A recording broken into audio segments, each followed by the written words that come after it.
এই রমাদানুল মুবারকে আমাদের কি করণীয়, কি বর্জনীয়, what to do and what not to do, এই টপিকসের উপর কিছু কথা আপনাদের সামনে উপস্থাপন করব ইনশাআল্লাহ। ওমা তাওফীকি ইল্লা বিল্লাহ।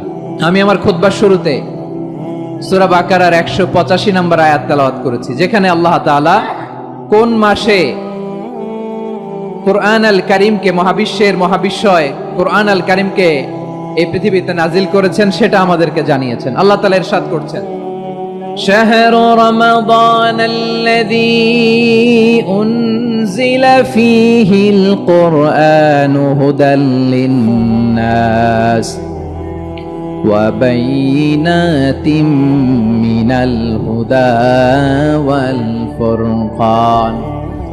আল্লাহ বলেন, রমাদান এমন একটা মাস যে মাসে কোরআন নাজিল করা হয়েছে, আর এই কোরআন হচ্ছে বিশ্ব মানবের জন্য পথ নির্দেশিকা, হেদায়েতের সুস্পষ্ট বর্ণনা এবং সত্য মিথ্যা পৃথক করার আসমানি মানদণ্ড রূপে জামিনে আমাদের জন্য কোরআন নাজিল করেছে কে? আওয়াজ করে বলেন তো, আল্লাহর নাজিল করা এই কোরআনে কোনো ভুল আছে?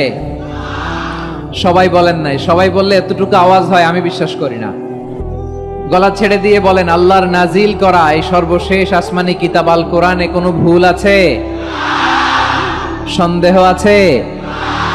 সংশয় আছে? বিয়ন্ডলেস, বাউন্ডলেস, বটমলেস এমন কিতাব যেটা পড়ে গবেষণা করে এর তথ্য, উপাত্ত, ইনফরমেশন, লেসন নিয়ে শেষ করা যায় না। সুবহানাল্লাহ। আল্লাহ বলেন, এই কোরআনকে আমি রমাদানে নাজিল করেছি, যেটা বিশ্ব মানবের জন্য পথ নির্দেশিকা। এতে আছে হেদায়েতের সুস্পষ্ট বর্ণনা আর সত্য মিথ্যা পার্থক্য করার মানদণ্ড, কোনটা সত্য কোনটা মিথ্যা এটা কোরআন দিয়ে ডিফারেন্সিয়েট করা যায়। কোরআন হচ্ছে ফুরকান, to differentiate between right and wrong. কোনটা সত্য কোনটা মিথ্যা, কোনটা ভুল কোনটা নির্ভুল, এটা কোরআন দিয়ে যাচাই করা যায়। চিল্লায় বলেন ঠিক কিনা? এজন্য এই কোরআন দিয়ে আমাদের জীবন সাজাতে হবে।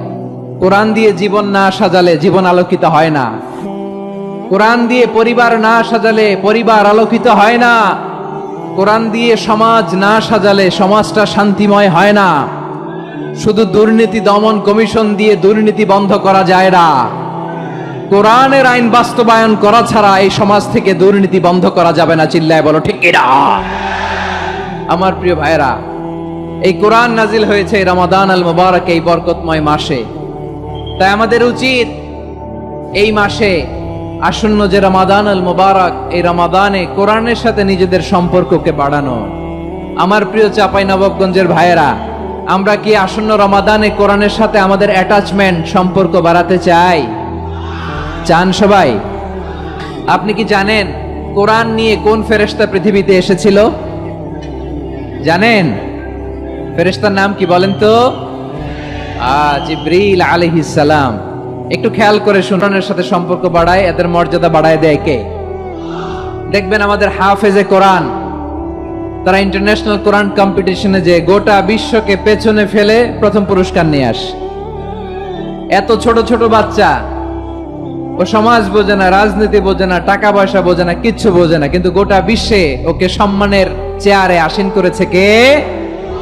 এই কোরআনের সাথে লাগলে আল্লাহ তাআলা সম্মান বাড়িয়ে দেয়। আমার প্রিয় ভাইয়েরা, আসুন আমরা আলোচনার শুরুতেই শপথ নেই যে আসন্ন রমাদানে আমরা কোরআনের সাথে নিজেদের সম্পর্ককে মজবুত করব ইনশাআল্লাহ।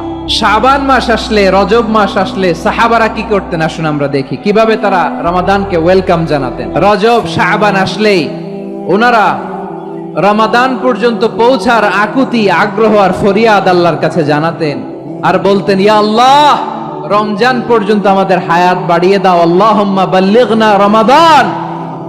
আল্লাহ তুমি রমজান পর্যন্ত আমাদের পৌঁছে দাও। আল্লাহুম্মা বারিক লানা ফি রজব ওয়া শাবান ওয়া বাল্লিগনা রমাদান। আল্লাহ রজব শাবানে বরকত দাও, আল্লাহ রমজান পর্যন্ত তুমি আমাদেরকে পৌঁছে দাও। আওয়াজ করে পড়েন আমিন। আমার প্রিয় চাঁপাইনবাবগঞ্জের ভাইরা, গত বছর অনেকের সাথে আমরা একসাথে রমাদান কাটিয়েছি। তাদের অনেকে দুনিয়াতে এখন বেঁচে নাই, এরকম আছে না নাই? এই যে আরো 7 দিন বাকি রমাদান আসতে, এই 7 দিন পর্যন্ত আমরা রমাদান পাবো, কোনো গ্যারান্টি আছে? আচ্ছা, এই বছর যদি খুশনসিব হয় আমাদের, আমরা যদি পাই, আগামী বছরও যে রমাদান আমরা পাবো, কোনো গ্যারান্টি আছে?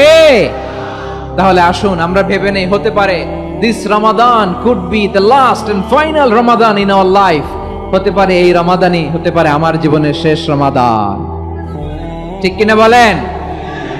তাই আসুন আমরা আল্লাহর কাছে দোয়া করি, আল্লাহুম্মা বাল্লিগনা রমাদান। আল্লাহ তুমি রমাদান পর্যন্ত আমাদেরকে পৌঁছে দাও। আওয়াজ করে পড়েন আমিন।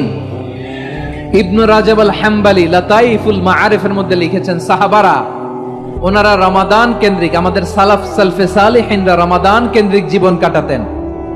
ওনারা রমজান আসার 6 মাস আগে আল্লাহর কাছে দোয়া করতেন, আল্লাহ রমজান পর্যন্ত পৌঁছে দাও। রমজান চলে যাওয়ার পরে বাকি 6 মাস আল্লাহর কাছে দোয়া করতেন, আল্লাহ এই রমাদানে যে ইবাদত করেছি এই ইবাদত গুলো তুমি কবুল করে নাও। সুবহানাল্লাহ। তাহলে পুরো বছর রমাদান কেন্দ্রিক জীবন। রমজান আসার আগে 6 মাস দোয়া করতো, আল্লাহ আমরা যেন রমজান পাই। রমজান চলে যাওয়ার পরে বাকি 6 মাস বলতো, আল্লাহ রমজানে যে ইবাদত করেছি এগুলো তুমি কবুল করে নাও। সুবহানাল্লাহ। আবার এই শাবান মাসে আল্লাহর হাবিব সাল্লাল্লাহু আলাইহি ওয়াসাল্লাম সবচেয়ে বেশি রোজা রাখতেন। কানা ইয়াসুমু শাবানা কুল্লাহ, সবচেয়ে বেশি রোজা রাখতেন শাবান মাসে। শাবানের অল্প কয়েকদিন ছাড়া পুরো শাবানটাই বিশ্বনবী রোজা রাখতেন। সুবহানাল্লাহ পড়েন। এই শাবানে আপনারা রোজা রাখছেন তো? রাখছেন? আল্লাহ তুমি কবুল করো, আমরা সবাই পড়ি আমিন। প্রিয় ভাইরা, এই শাবান শেষে আমাদের মধ্যে আগমন করবে রমাদান, এবং এই রমাদানুল মুবারক আল্লাহ তাআলা আমাদের জন্য সিয়াম ফরজ করেছেন। কি ফরজ করেছেন? তিনি সূরাতুল বাকারার 183 নম্বর আয়াতে ইরশাদ করছেন, রব্বুল আলামিন বলেন, ইয়া আইয়ুহাল্লাযীনা আমানু কুতিবা আলাইকুমুস সিয়ামু কামা কুতিবা আলাল্লাযীনা মিন ক্বাবলিকুম লাআল্লাকুম তাত্তাকুন। আল্লাহ বলেন, ও বিশ্বাসীরা শোনো শোনো, তোমাদের জন্য সিয়ামকে ফরজ করা হয়েছে ঠিক যেমন ভাবে তোমাদের পূর্ববর্তী উম্মতদের উপরও সিয়ামকে ফরজ করা হয়েছিল, লাআল্লাকুম তাত্তাকুন, যাতে করে তোমরা সবাই মুত্তাকি হতে পারো। সুবহানাল্লাহ বলেন, যাতে করে তোমরা আল্লাহ সচেতন হতে পারো। তাহলে সিয়ামকে, এই সামনে যে রমাদান আসতেছে আমার প্রিয় ভাইয়েরা, এই পুরো রমাদান ব্যাপী সিয়াম সাধন করা, সিয়াম পালন করাকে আমাদের জন্য ফরজ করে দিয়েছে কে? রমাদানের রোজা রাখার নফল নাকি? রমাদানে সিয়াম পালন করা কি নফল? সুন্নাত। তাহলে কি ফরজ? আওয়াজ করে বলেন, রমাদানের রোজা রাখা কি ফরজ? এটা শুধু আমাদের উপরই ফরজ না, আমাদের আগে যত জাতিগোষ্ঠী এই পৃথিবীতে এসছে সবার উপরে সিয়াম পালনকে ফরজ করেছে কে? সবার উপরে আল্লাহ তাআলা সিয়াম পালনকে ফরজ করেছিলেন। তবে ধরনটা ভিন্ন ছিল, এক এক জাতিগোষ্ঠীর জন্য এক এক ধরনের ছিল। আমাদের জন্য সিয়াম ফরজ টানা 1 মাস 30 দিন বা 29 দিন। কোন কোন উম্মতের উপর 30 দিন না, মাত্র 3টা রোজা ফরজ ছিল। কয়টা? আওয়াজ করে বলেন। আপনাদের কি মনোযোগ আছে না গেছে? মনোযোগ আছে? তাকবীর পড়েন তো, লিল্লাহে তাকবীর।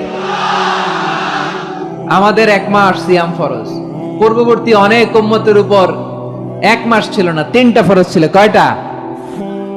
প্রতি মাসের 13, 14, 15 ফরজ ছিল তাদের জন্য। কারো জন্য শুধু একটা, আশুরার রোজা। কোন কোন উম্মতের জন্য 10টা। কোন কোন উম্মতের জন্য রোজা ফরজ ছিল মৌনতার রোজা, আরবিতে বলে সওমুল ইনসাত, মানে সারাদিন খেতে পারবে, পান করতে পারবে, স্ত্রীর সাথে মেলামেশা করতে পারবে, কিন্তু কথা বলতে পারবে না। কথা বললেই তাদের রোজা ভেঙে যেত। পড়েন সুবহানাল্লাহ। কি অদ্ভুত ব্যাপার! মৌন সম্মতির রোজা। যেমনটি সাইয়্যিদাতুনা মারিয়াম আলাইহাস সালাম বলেছেন, ইন্নী নাযারতু লির-রাহমানি সাওমা ফালান উকাল্লিমাল ইয়াওমা ইনসিয়া। তিনি বলেছেন, আজকে আমি রহমানের জন্য, মানে আল্লাহর জন্য রোজা মানত করেছি, আজকে আমি কারোর সাথে কথা বলতে পারবো না।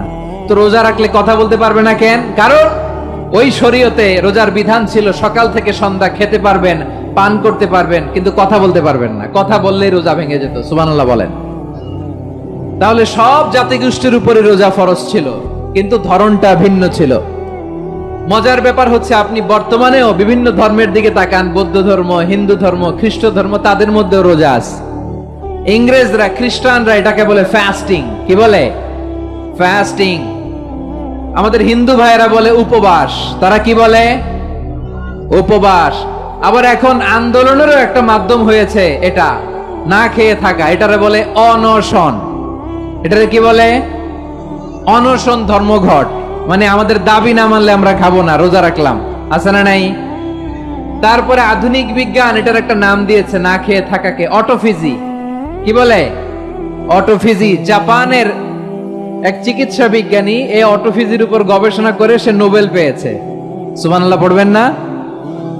এজন্য আল্লাহ তাআলা আমাদের জন্য গোটা রমাদানে এই সিয়ামকে ফরজ করে দিয়েছেন। আওয়াজ করে বলেন আল্লাহু আকবার। রাব্বুল আলামিন বলেন, ইয়া আইয়ুহাল্লাযীনা আমানু কুতিবা আলাইকুমুস সিয়াম, সিয়ামকে তোমাদের উপরে ফরজ করা হয়েছে, কামা কুতিবা আলাল্লাযীনা মিন ক্বাবলিকুম, যেমনি তোমাদের পূর্ববর্তীদের উপর রোজা ফরজ করা হয়েছিল, লাআল্লাকুম তাত্তাকুন, যাতে করে তোমরা আল্লাহ সচেতন হতে পারো, যাতে করে তোমরা মুত্তাকি হতে পারো। লাআল্লাকুম তাত্তাকুন, যাতে করে আমরা আল্লাহ সচেতন হতে পারি, আল্লাহ কনসিয়াসনেস আমাদের মধ্যে গ্রো করে। এটা হচ্ছে রোজার prime objective, the prime objective of সিয়াম। অনেকে জিজ্ঞেস করলে অনেকে বলে রোজার মূল উদ্দেশ্য হচ্ছে না খেয়ে থাকা। না। অনেকে বলে গরিবদের কষ্ট অনুধাবন করা রোজার উদ্দেশ্য। না। রোজার উদ্দেশ্য কি, সিয়াম পালনের উদ্দেশ্য কি, এটা আল্লাহ তাআলা স্পষ্ট এই আয়াতের পেছনে বলেছেন যে লাআল্লাকুম তাত্তাকুন, যাতে করে তোমরা আল্লাহ সচেতন হতে পারো, আল্লাহ ভীতি তোমাদের মধ্যে গ্রো করে, গড কনসিয়াসনেস, আল্লাহ কনসিয়াসনেস, আল্লাহ সচেতনতা যেন বাড়ে, দ্য সেন্স অফ অ্যাকাউন্টেবিলিটি, আল্লাহর সুপ্রিম কোর্টের কাঠগড়া এই দুনিয়াতে আমি যাই করলাম তার সবকিছু যে পাই টু পাই হিসাব দিতে হবে, এই sense, to enhance the sense that what ever we do Allah is watching me. আপনি যাই করেন কেউ দেখে না, কিন্তু দেখে কে? শুরুতেই তো জিজ্ঞেস করেছিলাম যে কেউ যেটা দেখে না সেটা দেখেন কে? কেউ যেটা শোনে না সেটা শোনেন কে? এর নাম হচ্ছে লাআল্লাকুম তাত্তাকুন, যাতে করে তোমরা আল্লাহ সচেতন হতে পারো, আল্লাহ ভীরু হতে পারো। দুনিয়ার কেউ দেখে না, কিন্তু আল্লাহ দেখে। এটাই রোজার মূল শিক্ষা। আমার প্রিয় ভাইরা, আপনি লুকিয়ে লুকিয়ে ঘরের ভেতরে অন্যায় করেছেন, পাপ করেছেন, আপনার বাবা দেখে নাই, মা দেখে নাই, স্ত্রী দেখে নাই, কিন্তু দেখেছে কে? আল্লাহর চোখ ফাঁকি দেয়া যায়? আচ্ছা বুঝে থাকলে বলেন তো, সিসি ক্যামেরার চোখ ফাঁকি দেয়া যায় কি যায় না? পুলিশের চোখ, র্যাবের চোখ, বিমানবন্দরে কাস্টমস অফিসারের চোখ, কিন্তু আমার আল্লাহর চোখ? সবাই বলেন আল্লাহর চোখ ফাঁকি দেয়া যায়? এই সেন্সটা নিয়ে আসা নিজের মধ্যে, আমি what ever I do Allah is watching me, যাই করি আল্লাহ দেখে। লাআল্লাকুম তাত্তাকুন। রমাদানের রোজা, ইফতারি, সিয়াম, ইবাদত সব কিছুর মধ্য দিয়ে আপনাকে খেয়াল করতে হবে যে লাআল্লাকুম তাত্তাকুন এই স্ট্যান্ডার্ড এটা অ্যাচিভ হচ্ছে কিনা আমাদের, যাতে করে তোমরা মুত্তাকি হতে পারো, আল্লাহ ভীরু হতে পারো। তাকওয়া, এটা হচ্ছে the essence of Islam. What is তাকওয়া? তাকওয়া মানে কি? তাকওয়ার সংজ্ঞা অনেকে অনেক ভাবে দিয়েছেন। আমি সরাসরি সাহাবাদের কাছ থেকে একটা সংজ্ঞা আপনাদের শোনাচ্ছি। ওমরে ফারুক রাদিয়াল্লাহু তাআলা আনহু উবাই ইবনে কাব রাদিয়াল্লাহু তাআলা আনহুকে জিজ্ঞেস করেছিলেন, ইয়া উবাই মা হুয়া তাকওয়া, হে উবাই তাকওয়া কি? তাকওয়া কাকে বলে? উবাই ইবনে কাব তিনি প্রশ্নের উত্তর না দিয়ে উনিও আবার প্রশ্ন ছুড়লেন। তিনি বললেন, ইয়া আমিরাল মুমিনিন আমা সালাকতা তরিকান যা শাউক, আপনি কি কাঁটাযুক্ত রাস্তা দিয়ে মরুভূমিতে কখনো হেঁটেছেন? যে রাস্তার চারদিকে ক্যাকটাস, গুলমলতার কাঁটা, হেঁটেছেন? ওমরে ফারুক বললেন, নাম হেঁটেছি। বালা, হেঁটেছি। কাইফা আমিলতা, কিভাবে হেঁটেছেন? ওমরে ফারুক বললেন, শাম্মারতু ওয়াজতাহাতু, আমি আমার জামা, জুব্বা আর চাদর আটোসাটো করে গায়ের সাথে এমন ভাবে মিলিয়ে রেখেছি, এমন সাবধানে হেঁটেছি যাতে করে মরুভূমির ক্যাকটাসের গুলমলতার কাঁটা আমার গায়ে বিঁধে না যায়। উবাই ইবনে কাব বললেন, ফাযালিকা হুয়া তাকওয়া, আরে তাহলে আপনি তো ঠিকই জানেন তাকওয়া মানে কি, এটাই তো তাকওয়া। ওই রাস্তা দিয়ে যেভাবে হেঁটেছেন পুরো দুনিয়ার জিন্দেগিটা এইভাবে সাবধানে চলার নামই হচ্ছে তাকওয়া। চিল্লায় বলো ঠিক কিনা?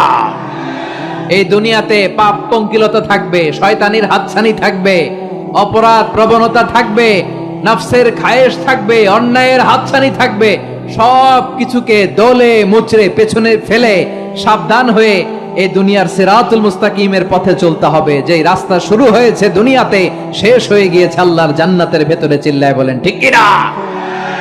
আমার প্রিয় চাপাই নবাবগঞ্জের ভাইয়েরা, এটার নামই তাকওয়া।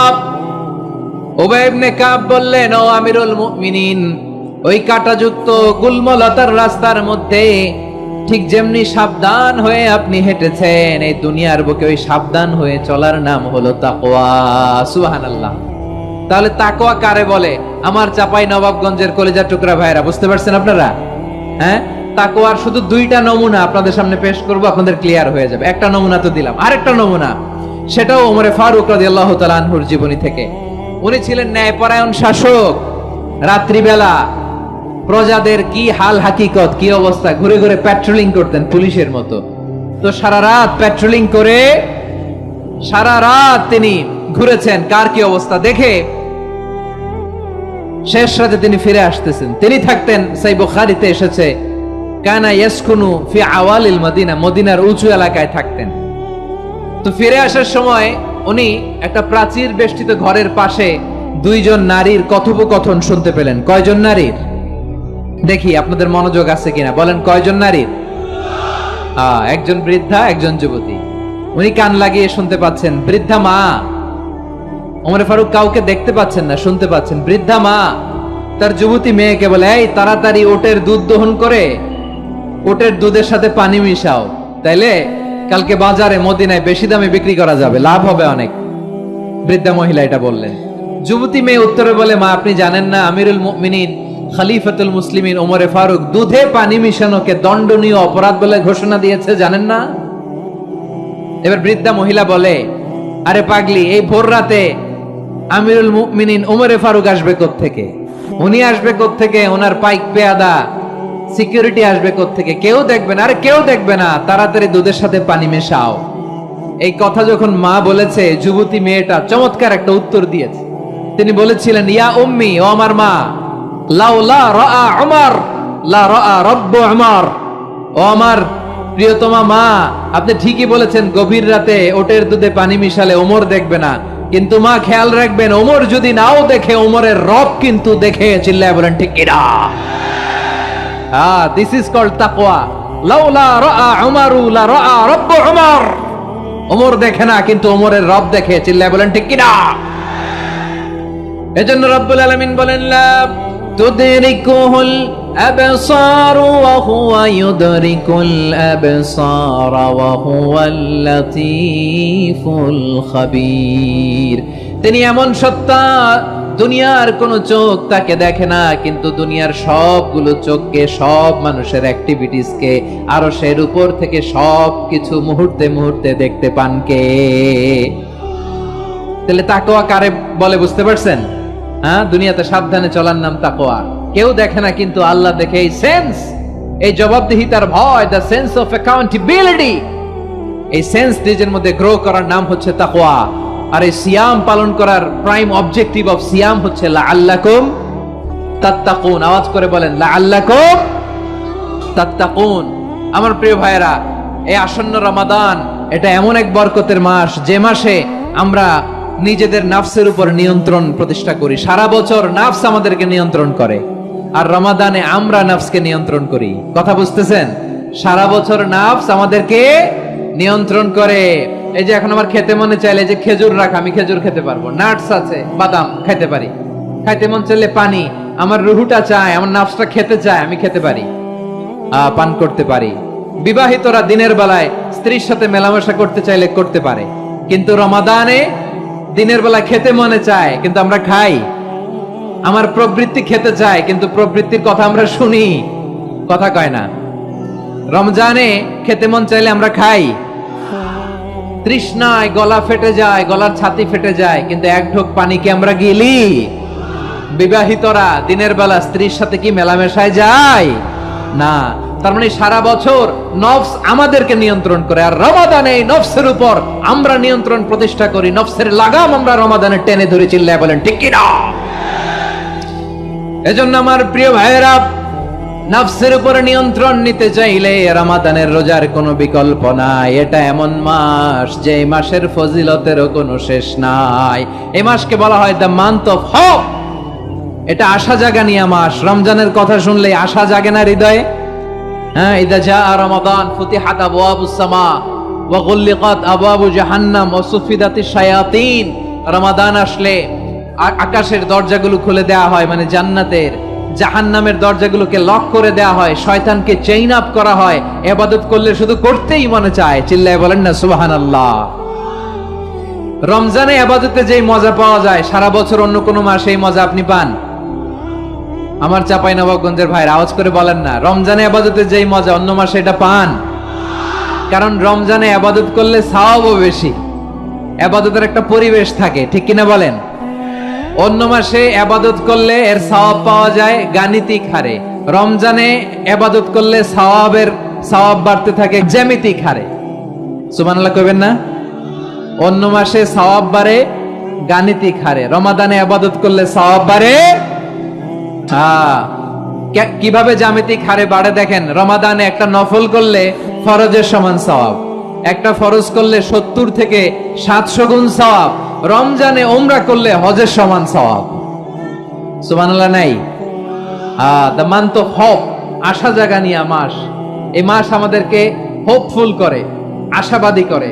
রমাদান যেমনি দ্য মান্থ অফ হোপ, আশা জাগানিয়া মাস, এট দ্য সেম টাইম এই রমাদান হচ্ছে মান্থ অফ ওয়ার্নিং, একটা ওয়ার্নিং এর মাস। নবী যেমনি আশা জাগাইছে আবার ওয়ার্নিং দিয়েও গেছে, খবরদার।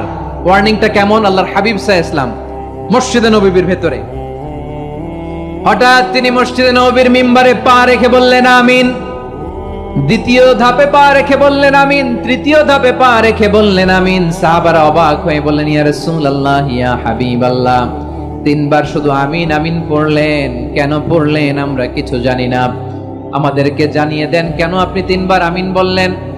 রাহমাতাল লিল আলামিন আল্লাহর হাবিব বললেন, ও আমার প্রাণের সাহাবীরা, আমি যখন মসজিদে নববীর মিম্বারের প্রথম ধাপে পা রেখেছি, সাইয়েদনা জিবরিল এসে আমাকে বলেছে, ও নবী, আপনার নাম শুনে যে ব্যক্তি আপনার উপর দুরূদ পড়ে না তার ধ্বংস। আপনি বলেন আমি বলেছি আমিন।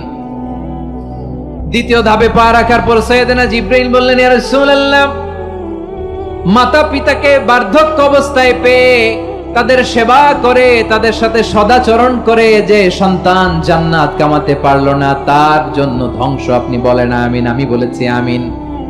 আবার মিম্বারের তৃতীয় ধাপে ঠিক যখনই আমি পা রাখলাম, সাইয়েদনা জিবরাইল বললেন, নবী, রমজান মাস পাওয়ার পরে এই মাসে ইবাদত করে যে ব্যক্তি নিজের গুনাহ মাফ করাতে পারলো না তার জন্য ধ্বংস। আপনি আওয়াজ করে পড়েন আমিন।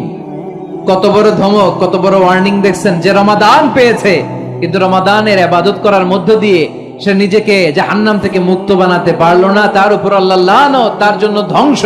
সাইয়েদনা জিবরাইল বলেছেন আমিন, স্বয়ং বিশ্বনবীও বলেছেন আমিন। আওয়াজ করে পড়েন নাউযুবিল্লাহ।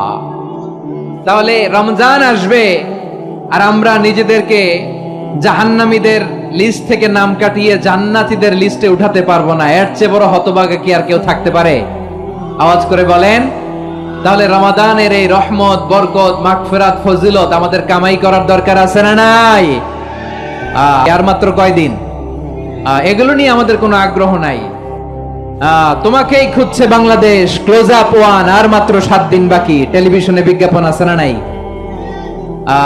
রেফেল ড্র হবে লটারির, আর মাত্র 5 দিন আছে না নাই? কিন্তু এমন এক বরকতময় মাস আসতেছে, আমাদের কোনো সেন্সই নাই, আমাদের মধ্যে কোনো অনুভূতি কাজ করে না। হায় রে দুর্ভাগা মুসলমান। আমার প্রিয় ভাইয়েরা, আপনি পৃথিবীতে যত ইবাদত করেন সব ইবাদতের সওয়াব নির্ধারিত, এটা পাবেন বা ওইটা পাবেন, এই সওয়াব জান্নাতে, এই বাড়ি ওই বাড়ি। শুধু সিয়ামের সওয়াবটা অনির্ধারিত। কুল্লু আমালি ইবনে আদম ইউদাফ আল হাসানাতু আশরু আমসালিহা ইলা 700 দি'ফিন ইল্লা সাওম। সব নেক আমলের সওয়াব বাড়তে বাড়তে 700 গুণ, কিন্তু রোজা ছাড়া। রোজার সওয়াব কি হবে?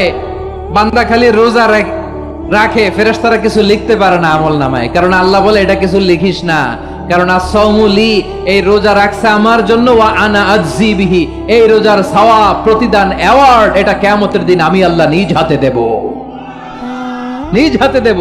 আরেক বর্ণনায় এসেছে ওয়া আনা উজজা বিহি, আমি আল্লাহ নিজেই হয়ে যাব রোজার প্রতিদান। সুবহানাল্লাহ পড়েন। আবার আল্লাহর হাবিব বলেন, ইন্না ফিল জান্নাতি 8 আবওয়াব, জান্নাতের দরজা মোট 8টা। ফিহা বাবুন ইউসাম্মা আর-রায়্যান, 8টা দরজার মধ্যে স্পেশাল একটা দরজা আছে, ওই দরজাটার নাম হলো আর-রায়্যান। রাইয়ান দরজা লা ইয়াদখুলুহু ইল্লা সাইমুন, রোজাদাররা ছাড়া কেউ ওই রাইয়ান দরজা দিয়ে জান্নাতে ঢুকতে পারবে না। শুধু রোজাদারদের জন্য ওই দরজাটা খোলা থাকবে। দরজাটার নাম আর রাইয়ান।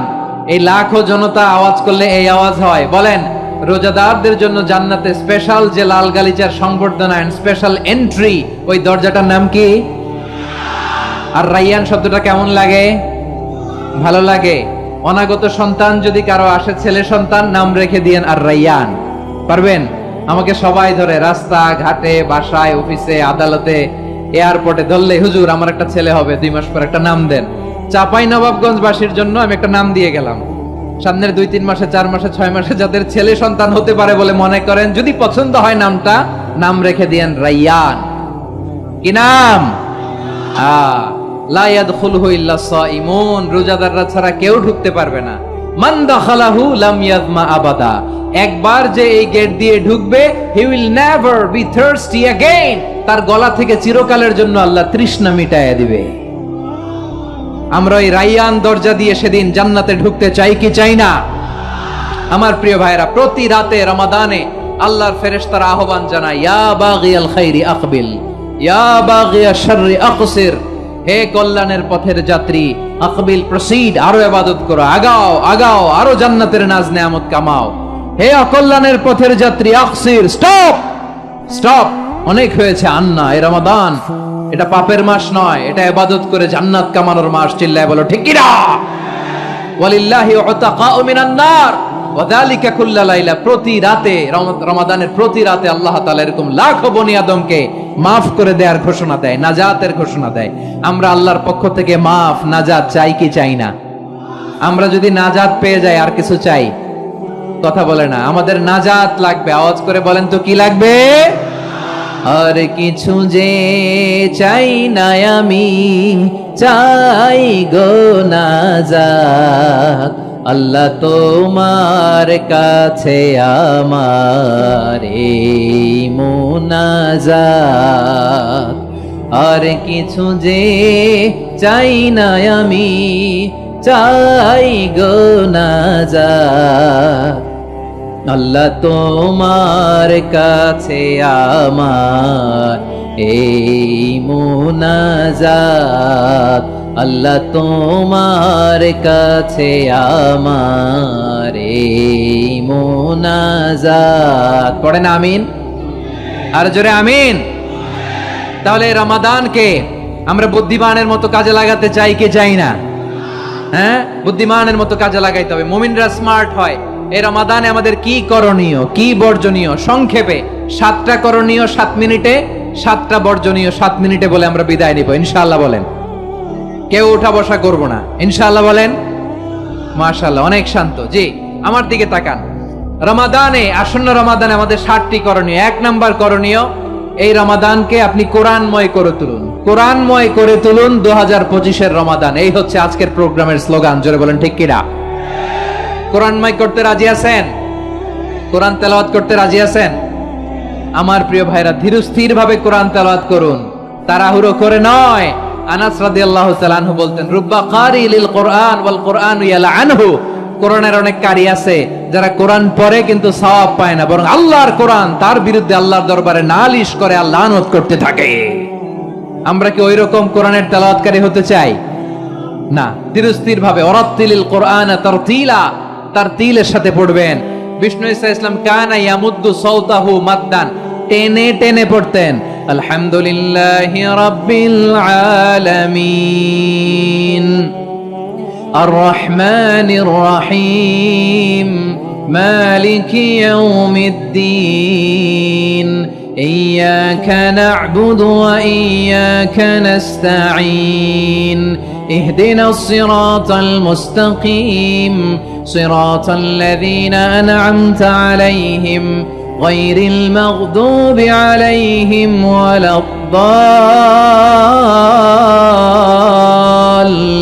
ওয়ালাদ-দাল্লিন। পড়েন আমিন।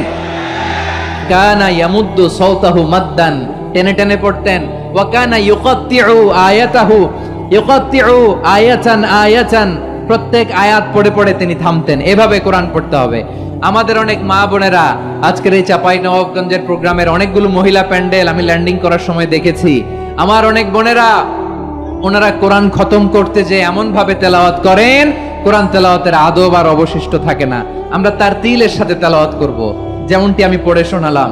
বিষ্ণু ইসলাম প্রতি আয়াত শেষে থামতেন, টেনে টেনে পড়তেন, তার তিলের সাথে পড়তেন, সুর করে পড়তেন। মানলাম ইয়াতাগান্না বিল কোরআন ফালাইসা মিন্না, যে সুর করে কোরআন পড়ে না সে আমার উম্মত হতে পারে